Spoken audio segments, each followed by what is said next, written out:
Hello friends, today we will discuss January month current affairs of KGS and let's get started.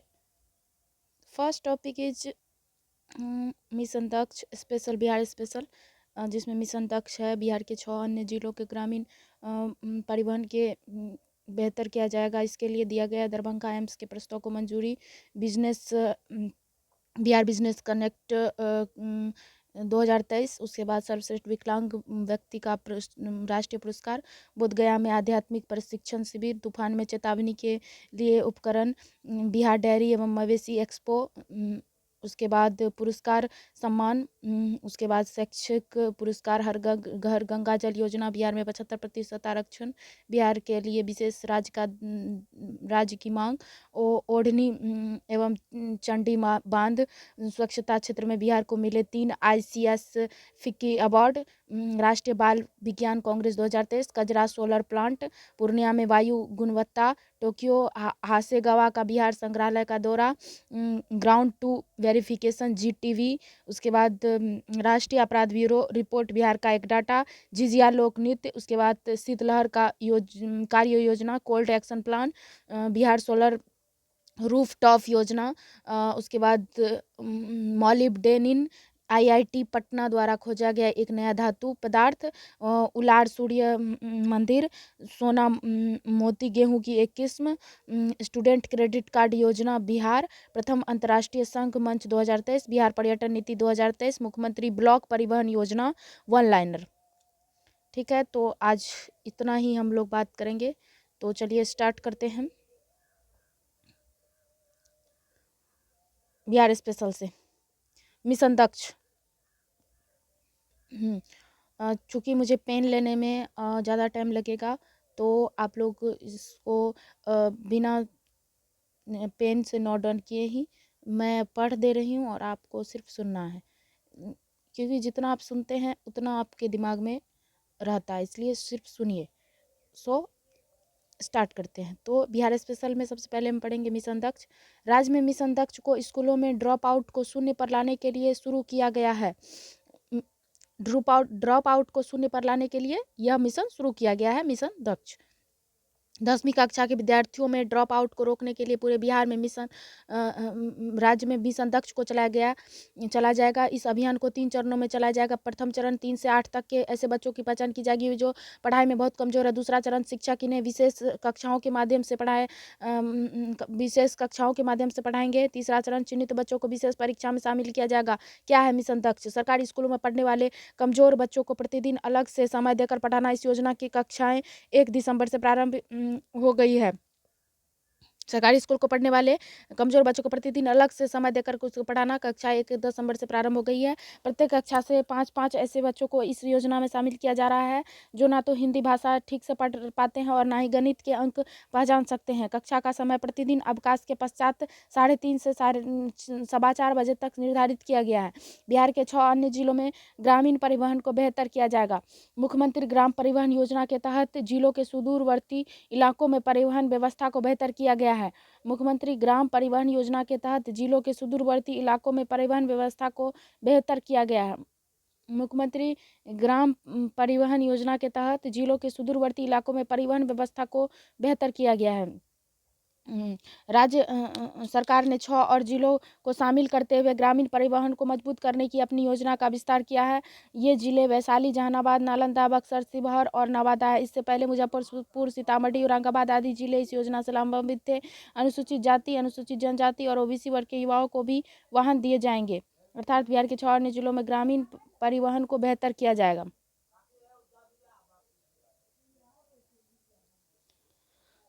परिवहन विभाग। बिहार सरकार परिवहन विभाग मुख्यमंत्री ग्राम परिवहन योजना ग्राम परिवहन उद्देश्य। इस योजना का उद्देश्य ग्रामीण क्षेत्रों में यात्री परिवहन व्यवस्था सुलभ कराना एवं कमजोर वर्गों के बेरोजगार युवक एवं युवतियों के लिए रोजगार का सृजन करना। इस योजना का उद्देश्य ग्रामीण क्षेत्रों में यात्री परिवहन व्यवस्था सुलभ करना और कमजोर वर्ग के युवक एवं युवतियों के लिए रोजगार का सृजन करना है।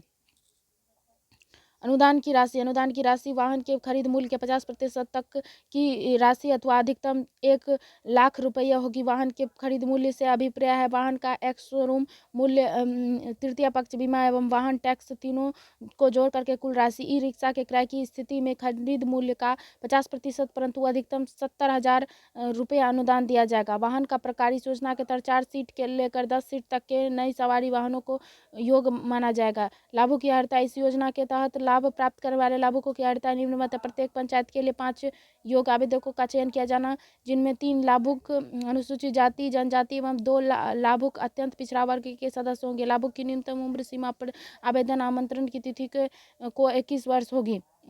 लाभ को सरकारी सेवा में नियोजित नहीं होना चाहिए एवं पूर्व से कोई व्यावसायिक वाहन नहीं होना चाहिए। किसी पंचायत के लिए लाभ प्राप्त करने हेतु लाभुक को उक्त पंचायत निवासी होना चाहिए। लाभुक के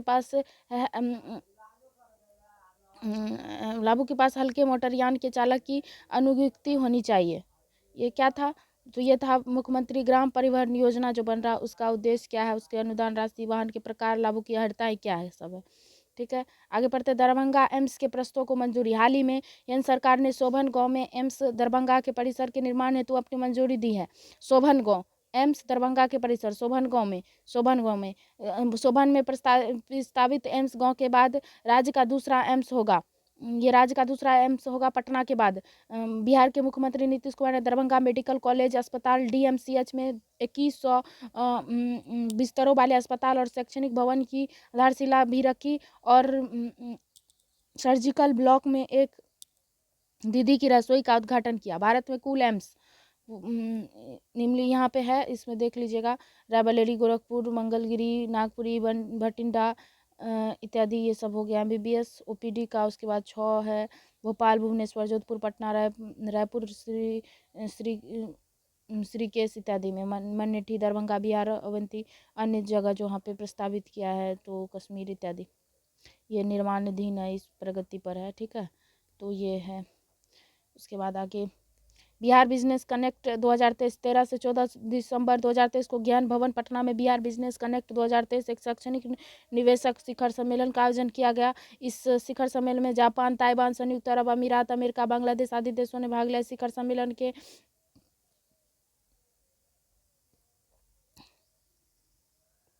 इस शिखर सम्मेलन में जापान, ताइवान, संयुक्त अरब अमीरात, अमेरिका, बांग्लादेश आदि देशों ने भाग लिया। इस शिखर सम्मेलन राज्य सरकार द्वारा राज्य में बेहद जरूरी औद्योगिक परिवर्तन लाने के प्रयास के रूप में देखा जा रहा है। 2 दिवसीय इस कार्यक्रम में बिजनेस नेटवर्किंग, ज्ञानवर्धक चर्चाएं तथा आपसी तालमेल और साझेदारी के अवसरों की खोज के लिए सत्र आयोजित किए गए। इस निवेशक सम्मेलन में वस्त्र, चमड़ा, आईटीआईटीईएस और ईएसडीएम खाद्य प्रसंस्करण और आतिथ्य और पर्यटन क्षेत्रों में अवसरों पर चर्चा हुई। सम्मेलन में राज्य सरकार का 28 लाख वर्ग मीटर क्षेत्र का भूमि बैंक ऑफर किया गया है। उसके बाद ये देख सकते हैं बिहार बिजनेस कनेक्ट 2023 में यहाँ दिखाया गया highest GSDP growth 11% EAG states 2021-22 में। उसके बाद प्रमोटिंग एमएसएमईज ग्रोथ, उसके बाद 130% इंक्रीज रोड लेंथ, 30,000 किलोमीटर इन 10 ईयर, 1,000 सैकड़ा हज़ार 10,000 लाख, 3 लाख करोड़ जो है 3 लाख 1,000 सैकड़ा हज़ार 10,000 मतलब 3 लाख किलोमीटर की 10 वर्ष में 3 लाख जो है किलोमीटर जो है ये रोड बन गया है। उसके बाद टेक्निकल, उसके बाद इंस्टीट्यूशन इन एवरी डिस्ट्रिक्ट। उसके बाद youngest state in India with 53% population under 35 year, यानी कि बिहार में जो है सबसे ज़्यादा यंगेस्ट है पूरे पॉपुलेशन का। सर्वश्रेष्ठ विकलांग व्यक्ति का पुरस्कार 2000 बिहार की ज्योति सिन्हा को सर्वश्रेष्ठ विकलांग के राष्ट्रीय पुरस्कार से सम्मानित किया गया। उन्हें यह पुरस्कार दिल्ली में अंतर्राष्ट्रीय विकलांग व्यक्ति दिवस IDPD के अवसर पर प्रदान किया गया। अंतर्राष्ट्रीय विकलांग दिवस IDPD प्रत्येक वर्ष 3 दिसंबर को मनाया जाता है।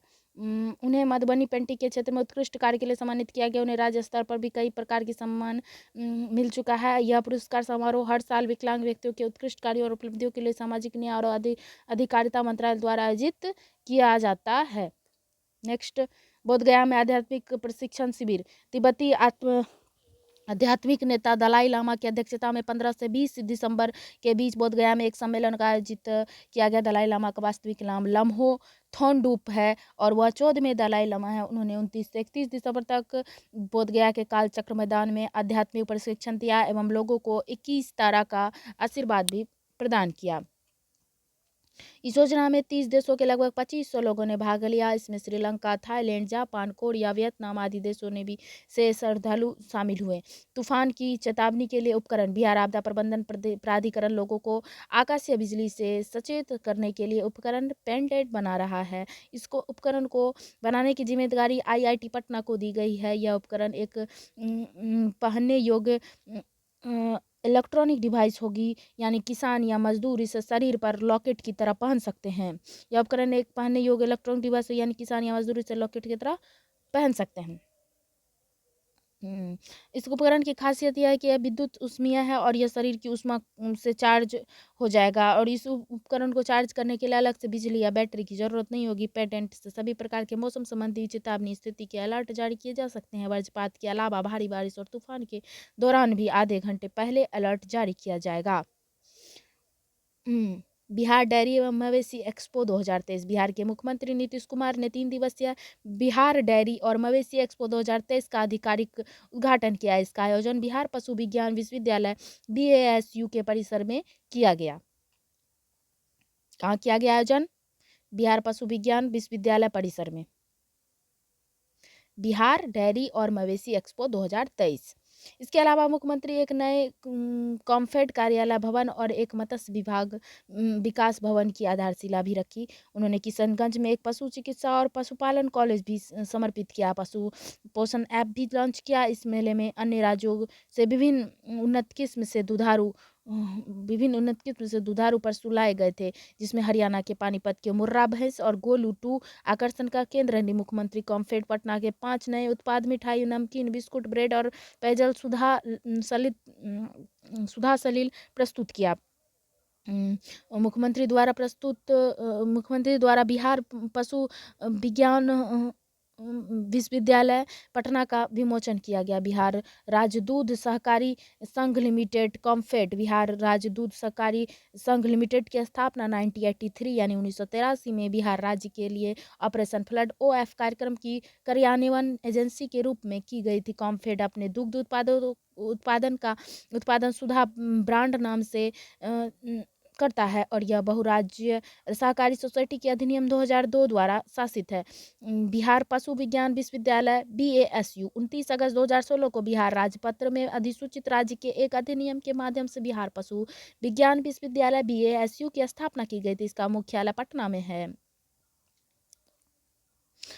तो BASU की स्थापना की गई थी 2016 में और इसका मुख्यालय पटना में है। 13 जून 2017 से को कुलपति की नियुक्ति के साथ यह विश्वविद्यालय शुरू हो गया। पुरस्कार, सम्मान एवं उपलब्धियां। नई दिल्ली में आयोजित प्रतिष्ठित 14वें कृषि नेतृत्व पुरस्कार 2023 में बिहार को फसल उत्पादन में सर्वश्रेष्ठ राज्य का पुरस्कार दिया गया है। कृषि नेतृत्व पुरस्कार एक प्रतिष्ठित पुरस्कार है जो एग्रीकल्चर टुडे ग्रुप द्वारा प्रदान किया जाता है। यह कृषि क्षेत्र में उत्कृष्टता के प्रतीक के रूप में कार्य करता है। कृषि विभाग के सचिव संजय अग्रवाल को केंद्रीय कृषि एवं किसान कल्याण मंत्री से यह पुरस्कार प्राप्त किया। अन्य महत्वपूर्ण तथ्य: एकीकृत प्रौद्योगिकी अनुसंधान और सामुदायिक सहभागिता ने इस उपलब्धि में महत्वपूर्ण भूमिका निभाई। बिहार ने 2008 से विभिन्न कृषि रोडमैप के माध्यम से बहु क्षेत्रीय दृष्टिकोण अपनाया है, जिसका कृषि और संबद्ध क्षेत्रों पर सकारात्मक प्रभाव पड़ा है। शैक्षिक पुरस्कार: हथुआ महाराज बहादुर मृगेंद्र प्रताप शाही भूमिहारों के बघोचिया राजवंश से संबंधित एक सरदार थे। हथुआ महाराज कौन थे? बहादुर मृगेंद्र प्रताप शाही भूमिहारों के बघोचिया राजवंश से संबंधित एक सरदार थी। यह राजवंश बिहार के सारण जिले में स्थित था। डॉक्टर कौशलगिरी जौनपुर उत्तर प्रदेश के रहने वाले हैं। तो नाम: हथुआ महाराज। संस्था: रॉयल यूनिवर्सिटी ऑफ थाईलैंड। संबंधित क्षेत्र: Buddhist education. Doctor Kaushalgiri, Maryland state university America. चिकित्सा चिकित्सा अध्ययन, हर घर गंगा जल योजना। हर घर गंगा जल योजना का 1 वर्ष सफलतापूर्वक पूरा हुआ है। जल संसाधन मंत्री संजय कुमार झा ने हर घर गंगा जल योजना की 1 साल की यात्रा को बेमिसाल बताया। गंगा जल योजना के बारे में मुख्यमंत्री नीतीश कुमार ने 27 नवंबर 2022 को राजगीर में 28 नवंबर 2022 को गया में इसका उद्घाटन किया था। इस योजना के तहत राजगीर, गया और बोधगया, नवादा के शहरी इलाकों में हर घर तक गंगा जल पहुंचाया जा रहा है। इस योजना को भारत के केंद्रीय सिंचाई और विद्युत बोर्ड CPIB द्वारा जल संसाधनों के सर्वश्रेष्ठ कार्यान्वयन की श्रेणी में सम्मानित किया गया। इस योजना के तहत गंगा नदी का बाढ़ का जल जो हर साल बर्बाद हो जाता था, उसे मानसून अवधि के दौरान एकत्र किया जाएगा और 151 किलोमीटर लंबी पाइपलाइन के माध्यम से दक्षिण बिहार के प्रमुख जल अभाव वाले शहरों राजगीर, गया, बोधगया और नवादा में भेजा जाएगा। इस योजना के तहत राजगीर, गया, बोधगया, नवादा में शहरों में प्रति व्यक्ति 135 लीटर गंगा जल नल के माध्यम से उपलब्ध कराया जा रहा है। बिहार में 75% आरक्षण। हाल ही में संपन्न जातिगत सर्वेक्षण के आधार बनाकर बिहार सरकार ने कुल आरक्षण की सीमा बढ़ाकर 75% कर दी है।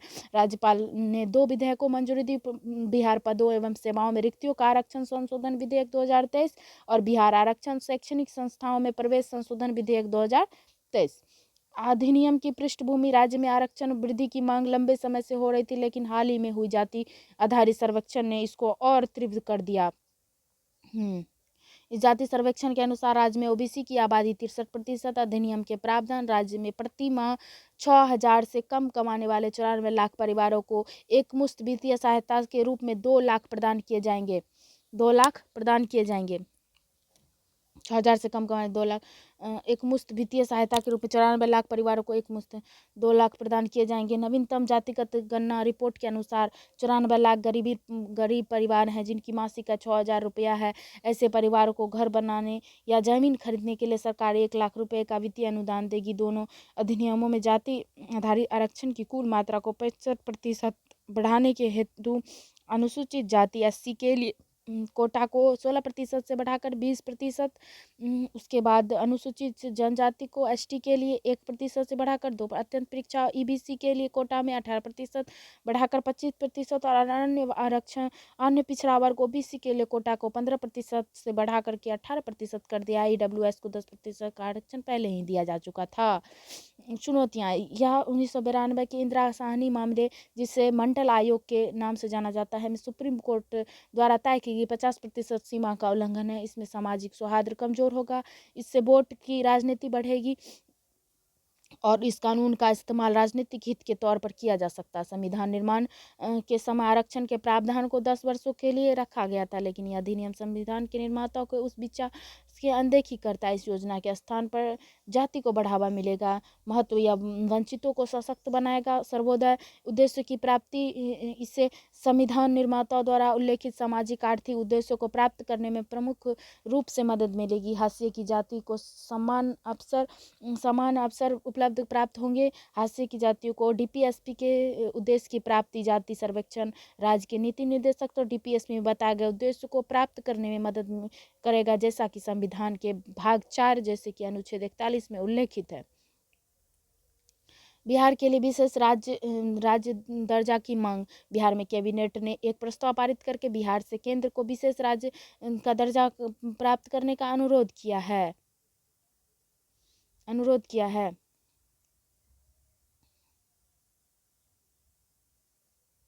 तो देखते हैं इसमें क्या है।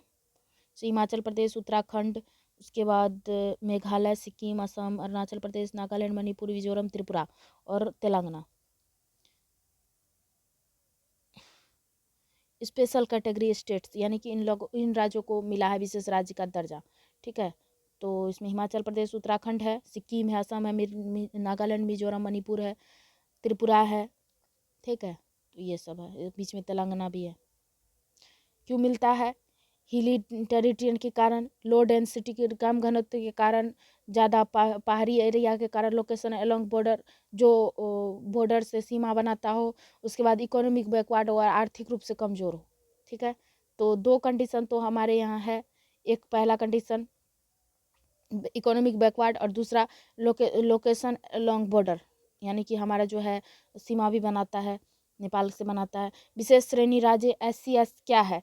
गाडगिल फार्मूला के अनुसार राज्य विशेष दर्जा आमतौर पर उन राज्यों को दिया जाता है जो निम्नलिखित मानदंडों को पूरा करता है: पहाड़ी या दुर्गम इलाका में स्थित हो, जनसंख्या घनत्व कम घनत्व, जनजातीय जनसंख्या का बड़ा हिस्सा होना, और अंतर्राष्ट्रीय सीमा पर स्थित हो, आर्थिक और बुनियादी ढांचा कमजोर हो, राज्य वित्त की प्रकृति गैर व्यवहार हो, और यह ना तो संवैधानिक बाध्यता और ना ही संविधान में इसका उल्लेख है। इसे 1969 में 5वें वित्त आयोग की सिफारिश पर लागू किया गया था।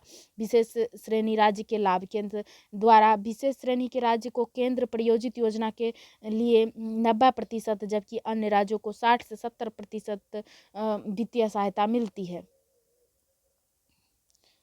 तो वित्त के व्यय ना होने की स्थिति में इसे अगले साल उपयोग किया जा सकता है और ना ही यह समाप्त हो जाता है। ना कि अगर ये समाप्त हो जाता है। विशेष राज्य के दर्जों को कर छूट मिल सकता है, जिससे निवेश आकर्षित होता है और आर्थिक विकास को बढ़ावा मिल सकता है। केंद्र द्वारा नीति निर्माण के दौरान विशेष श्रेणी के राज्यों की सामाजिक आर्थिक स्थितियों और चुनौतियों पर विचार किया जाता है।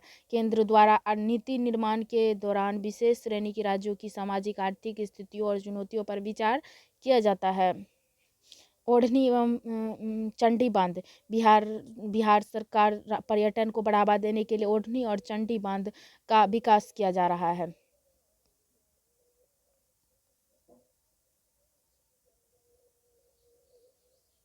ओढ़नी और चंडी ओढ़नी बांध बांका स्रोत बिहार पर्यटन।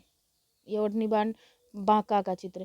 इस परियोजना के लिए बिहार राज्य पर्यटन विकास परिषद द्वारा 6.5 करोड़ रुपये व्यय किए गए हैं। ओढ़नी बांध में मोटर बोट, स्पीड बोट और जेट स्कीइंग के अलावा एक एडवेंचर वाटर स्पोर्ट्स जैसी व्यवस्था शुरू की गई। ओढ़नी बांध स्थान बांका में है, अवस्थिति बांका नदी पर है स्थित है। चंडी बांध जो है वो मुंगेर में है, अवस्थिति कष्टहारिणी घाट गंगा नदी।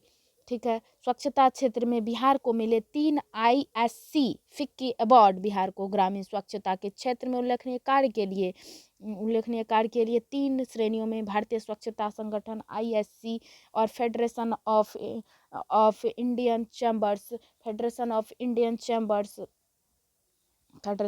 Chambers of commerce and industry यानी फिक्की पुरस्कार 2023 प्राप्त हुआ। सातवां ISC फिक्की स्वच्छता पुरस्कार समारोह दिल्ली में आयोजित हुआ। सातवां ISC फिक्की स्वच्छता पुरस्कार समारोह दिल्ली में आयोजित हुआ। यह पुरस्कार स्वच्छता के लिए डिजिटल संचार में किए गए उल्लेखनीय कार्यों और गंगा गांव में संचालित लाइट हाउस इनिशिएटिव के लिए प्रदान किया गया। स्वच्छता के क्षेत्र में उल्लेखनीय कार्य के लिए कोमल कुमारी को महिला चेंज मेकर पुरस्कार प्राप्त हुआ। वह जमुई जिले की लक्ष्मीपुर प्रखंड की हरला गांव की मुखिया है। इस पहल के तहत स्वच्छता से संबंधित संदेश, विशेषकर शौचालय को नियमित उपयोग, स्वच्छ आदतों को अपनाने, ठोस और तरल अपशिष्ट प्रबंधन आदि के बारे में डिजिटल तकनीकी के माध्यम से संचार किया जा रहा है। बिहार राज्य को लाइट हाउस पहल के तहत सबसे अधिक मॉडल और ODF+ ग्राम पंचायत होने के लिए यह पुरस्कार मिला है। राष्ट्रीय बाल विज्ञान कांग्रेस 2023 के लिए प्रथम चरण में 50 बाल वैज्ञानिक का चयन किया गया है। जिलावार चयनित बाल वैज्ञानिक औरंगाबाद में 1, बांका से 1, औरंगाबाद से 1, बांका से 3, बेगूसराय से 4, भागलपुर से 3, जहानाबाद से 3, खगड़िया से 3, मुजफ्फरपुर से 5, पटना से 4, सुपौल से 4, दरभंगा से 1, गया से 1, मधेपुरा और मुंगेर से 1, उसके बाद नालंदा से 1, नवादा पटना से 4, रोहतास से 1, पूर्णिया से 2, पटना से 4, नवादा से 1, नालंदा से 1, सारण से 2, उसके बाद समस्तीपुर से 1, शेखपुरा से 1, सीतामढ़ी से 2, सिवान 1, सुपौल 1, पश्चिम चंपारण 2। हाँ, 50 विद्यार्थियों में से 30 विद्यार्थी राष्ट्रीय बाल विज्ञान कांग्रेस में भाग लेंगे। साइंस फॉर सोसाइटी द्वारा इस बार 31वीं राज्य स्तरीय बाल विज्ञान कांग्रेस का आयोजन 22 से 25 नवंबर तक श्री कृष्ण विज्ञान केंद्र पटना में किया गया। विज्ञान कांग्रेस का आयोजन 22 से 25 नवंबर तक श्री कृष्ण विज्ञान केंद्र पटना में किया गया। हाँ, उसके बाद इस बार छात्रों की संख्या में बढ़ोतरी देखी, जो पूर्व में 10 थी अब 21 हो गई। राष्ट्रीय बाल विज्ञान कांग्रेस के बाद राष्ट्रीय बाल विज्ञान कांग्रेस विज्ञान और प्रौद्योगिकी विभाग का एक प्रमुख कार्यक्रम है। इस कार्यक्रम का मुख्य उद्देश्य देश के कोने कोने में जाकर वैज्ञानिक प्रतिभाओं की खोज करना है। कजरा सोलर प्लांट। राज्य मंत्रिमंडल ने लखीसराय के कजरा में 185 मेगावाट और ऊर्जा परियोजना की स्थापना के लिए बिहार ऊर्जा विभाग के निवेश प्रस्ताव को अपनी सहमति दे दी। बिहार के लिए बड़ी खुशखबरी, कजरा पावर प्लांट से रोशन होगा बिहार। कुल निवेश 1,810.34 करोड़ रुपए है। 80% ऋण से और 20% राज्य के अपने संसाधनों से कुल निवेश। इसमें 253.85 KWH क्षमता की बैटरी आधारित ऊर्जा भंडारण सुविधा होगी। इस कार्यान्वयन Bihar state power generation company limited BSPGCL द्वारा किया जाएगा। पूर्णिया में वायु गुणवत्ता केंद्रीय प्रदूषण नियंत्रण बोर्ड द्वारा राष्ट्रीय वायु गुणवत्ता सूचकांक जारी किया। वायु गुणवत्ता सूचकांक 406 के साथ देश भर में के 244 शहरों में बिहार का पूर्णिया सबसे प्रदूषित शहर है। बिहार राज्य प्रदूषण नियंत्रण बोर्ड ने राज्य के 22 शहरों में से वायु गुणवत्ता निगरानी स्टेशन स्थापित किए गए हैं। केंद्रीय प्रदूषण नियंत्रण बोर्ड CPCB के आंकड़ों के अनुसार पटना की वायु गुणवत्ता 271 AQI के साथ खराब श्रेणी में आ गई है। पूर्णिया की AQI पटना से भी अधिक अर्थात 406 है।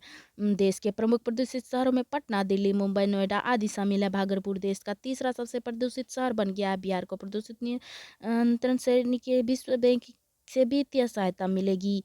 सूबे के बेहद खराब हवा वाले शहर कौन कौन है? पूर्णिया है, कटिहार है, राजगीर है, सहरसा है, सिवान है, भागलपुर है, बेगूसराय, आरा, अररिया, पटना, मुजफ्फरपुर, गया। यानी सबसे ज़्यादा खराब पूर्णिया का है। वायु गुणवत्ता सूचकांक के मानक है 0.50, 0 से लेकर के 50 तक ग्रीन, 51 से 100 तक लाइट ग्रीन, 101 से 200 तक येलो, उसके बाद 201 से 300 तक डार्क येलो, 301 से 400 तक रेड और 401 से 500 तक डार्क रेड।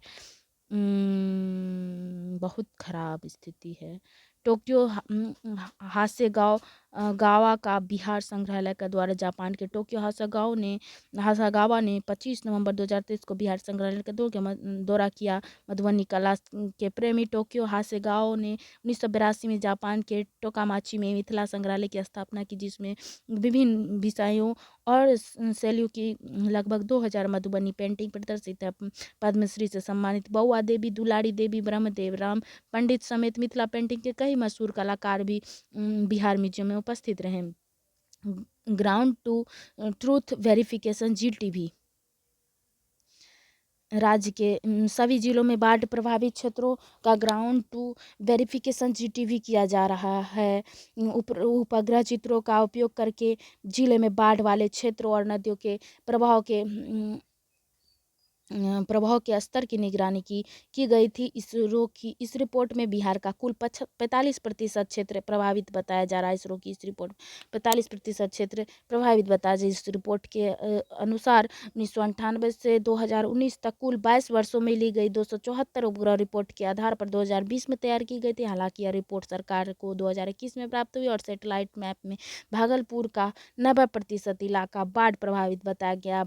विभागीय रिपोर्ट में पटना को 97% के साथ सबसे अधिक प्रभावित बताया गया है। वहीं इसरो की रिपोर्ट में दरभंगा को 87% के साथ सबसे अधिक प्रभावित बताया गया। राष्ट्रीय अपराध ब्यूरो रिपोर्ट बिहार का एक डाटा। हाल ही में राष्ट्रीय अपराध रिकॉर्ड ब्यूरो ने 2022 के लिए भारत में अपराध शीर्षक के से अपनी वार्षिक रिपोर्ट प्रस्तुत किया। IPC पर अपराधों की संख्या 2021 में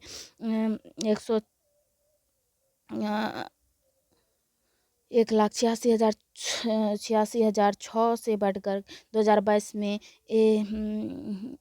2,11,079 हो गए। संज्ञेय अपराध की दर 168.1 प्रति लाख जनसंख्या दर की विशेष और स्थानीय कानूनों SLL के तहत अपराधों की संख्या 2021 में 96,077 से बढ़कर 2022 में 13,000 1,36,756 हो गई। संघीय अपराध की दर में 108.9 लाख जनसंख्या दर्ज की गई। सड़क दुर्घटनाओं से होने वाली मौतों में 7वें स्थान पर है बिहार का स्थान। सड़क दुर्घटना में होने वाले मौतों में स्थान है 7वां स्थान। दहेज हत्या के मामले में बिहार दूसरे स्थान पर है। भूमि संपत्ति विवाद से जुड़े मामलों में बिहार शीर्ष पर है। पुलिस और सरकारी कर्मचारियों पर हमले के मामले में बिहार पहले स्थान पर है। साइबर अपराध से जुड़े मामलों में बिहार 7वें स्थान पर। झिझिया लोक नृत्य।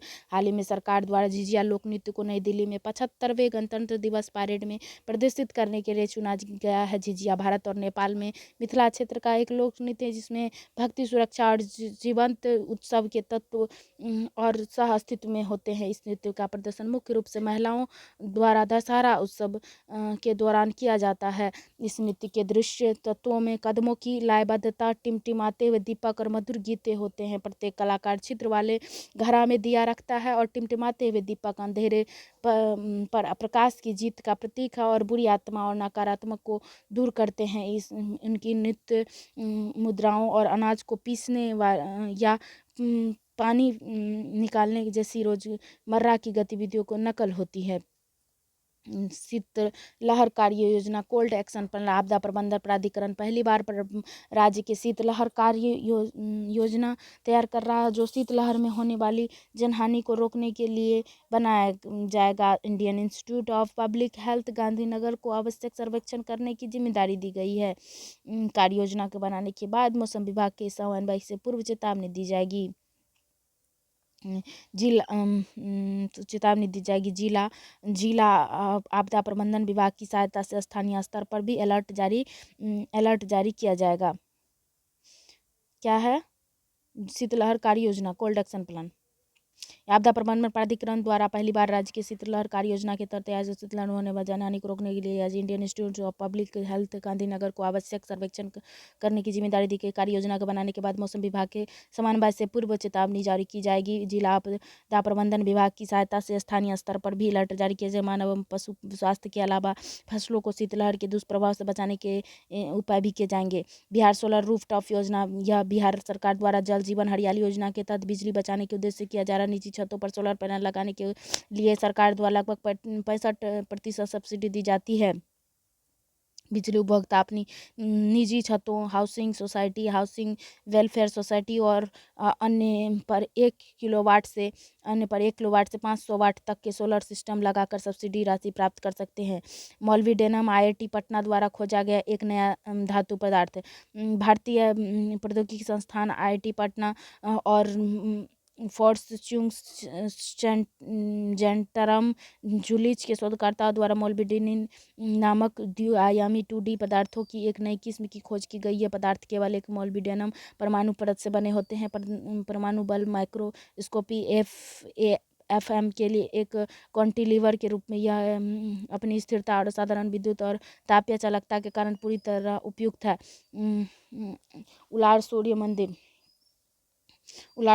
हाल ही में बिहार सरकार ने छठ पूजा की तैयारी में श्रद्धालुओं के लिए टेंट लगाई। यह टेंट जिले के दुल्हिन बाजार क्षेत्र में स्थित है और देश के 12 आर्क स्थलों से कोणार्क और देवार्क मंदिरों के बाद उलार को सूर्य देव या तीसरा सबसे बड़ा आर्क स्थल माना जाता है। सोना मोती गेहूं की एक किस्म। वर्तमान समय में बिहार ने सोना मोती नामक स्वस्थ गेहूं किस्म की संरक्षित करने का निर्णय लिया। यह एमर गेहूं की 2000 साल पुरानी एक किस्म है। इसमें ग्लूटेन कम और फॉलिक एसिड और अधिक प्रोटीन, मैग्नीशियम और आयरन प्रचुर मात्रा में होता है।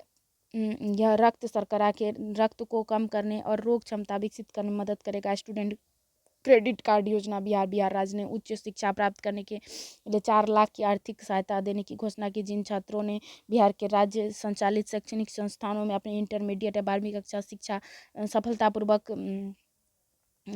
प्राप्त कर ली है वे इस परियोजना के पात्र हैं और छात्र पूर्ण राशि के सामान्य पॉलिटेक्निक या तकनीकी पाठ्यक्रमों में शिक्षा प्राप्त कर सकते हैं।